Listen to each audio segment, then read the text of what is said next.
इंसान के लिए बीमार होना सबसे ज्यादा महंगा है। अगर परिवार में कोई बीमारी आ गई तो वो परिवार कर्जदार बन जाता है, और एक तरफ दुबई में और दूसरी तरफ कर्ज में उसकी पूरी जिंदगी तबाह हो जाती है। ये देश जब आगे जाएगा जब जो लोग उन सड़कों को बनाते हैं, उन पुलों को बनाते हैं, उन रेलगाड़ियों को चलाते हैं, उनके पेट में जब तक खाना नहीं होगा, जब तक उनके पास दवाई नहीं होगी, तब तक ये देश आगे नहीं चलेगा।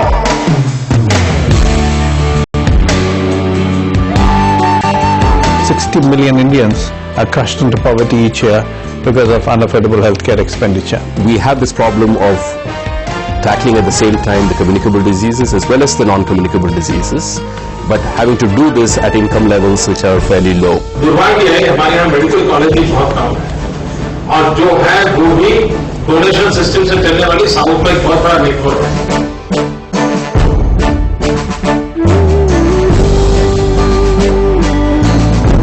Public financing of health must go up. If not straight away to 3%, at least to 2.5% of our GDP. The private sector is a very important partner in the health sector. And if you want them to join the government in delivering health services to the people, then it should be very important to make sure that regulation of the health sector is undertaken effectively. पहली बार हमने health sector में public private partnership का model विकसित किया। हमने डॉक्टरों को जोड़ा और हमने कहा गरीब परिवार की कोई भी प्रेग्नेंट वुमेन अगर आपके यहाँ आती है तो पेमेंट हम देंगे, उसको ट्रीटमेंट मिलनी चाहिए। Private hospitals cater to wealthy people, but it is very important that we give health care to everybody and the weakest people in this country.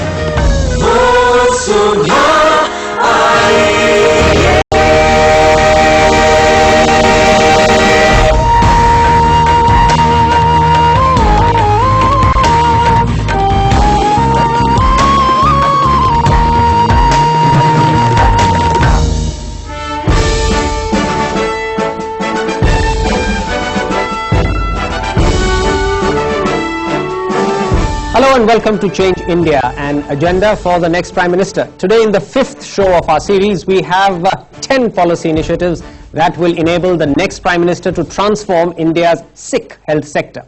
These have been culled from recommendations made by a group of experts, and you can get all the details from our website thinkindia.in.com. Joining us in the studio are 4 of these distinguished contributors. We have Mrs. Anjali Nair, Senior Vice President of Global Health Strategies and International Consulting Firm.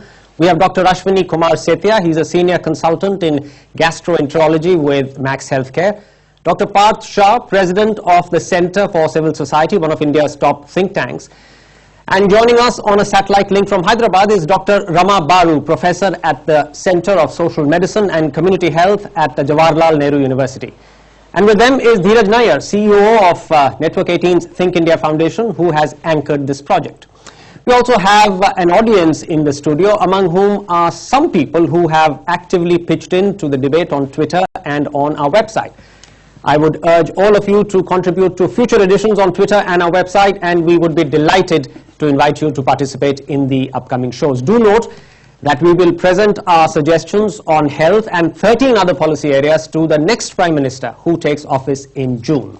The first one is what you heard in the video as well, double government expenditure on health from 2% of GDP to 4% in 5 years. That's the first one. And the second one is linked to that you must incentivize the better performing states. Therefore, the transfer of resources to the states must be linked to their achievement and fulfillment of targets.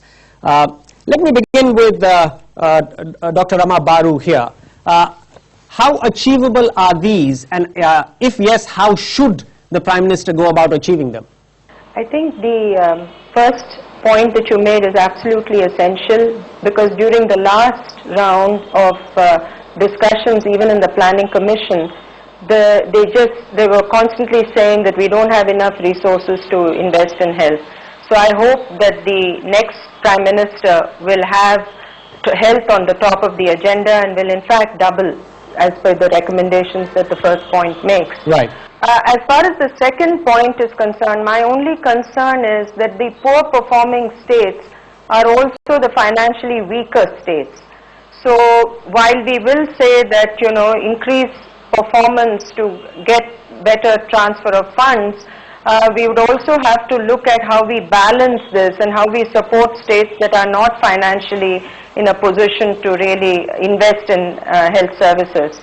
Having said that, I think the status of NRHM would also have to be reviewed, and I hope that the next ministry, whichever political party comes to power, would not sort of dismantle the efforts of the NRHM program, right, and would actually beef it up. Right. Yeah. So therefore, one of the recommendations that we made, taking into account the financial weakness of states, is that the transfer should be linked to delta. It should not be linked to the absolute level, but the rate of change at which states are able to enforce some of these recommendations. So let me come to Mrs. Nair here.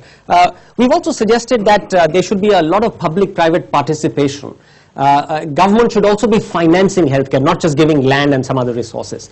Is that something which will augment the resources? Yes, absolutely, it will. And just to add to what Dr. Baru was saying, that the 12th plan actually talks about increasing these resources right up to 2.5%, and I feel that that's not going to be enough. We have to look at much more. And of course, we've seen there are several examples where public-private partnerships have benefited, and there are real case histories or models or good experiences that we can go by.